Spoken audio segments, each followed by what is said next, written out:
In the following exercise, they set us the condition that the economic quantity we have available is just 570 euros. So, naturally, we have to reduce the number of iron chairs that we wanted to buy. Let's open our spreadsheet. For situations like these, Excel is super useful. Previously, we had done a forecast, and we saw that all the furniture that we wanted to buy cost 581.60 euros. The problem now is that is too much money. We have to reduce that number by removing some iron chairs, mainly because we only have 570. So, we had seen that here we had input 4 units. All right. The real power of Excel is that, once we have built a spreadsheet, it is very easy to modify any of the starting data to see what would happen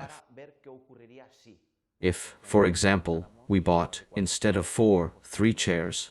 In order to complete this, we simply have to go to the cell that we want to change and input a 3 upon validating this quantity. Upon hitting enter, we see that instead of 581 we are going to spend around 569.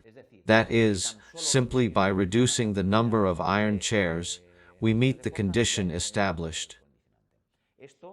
This, which at first sight is incredibly simple, exemplifies where the actual strength of Excel lies. The power of this program allows us to very simply test different scenarios and possibilities by changing the inputted data that we have got in our spreadsheet. And always the results, as long as we have built the spreadsheet as we should, in other words, coherently, the end result will change accordingly. I hope you all find this simple demonstration interesting.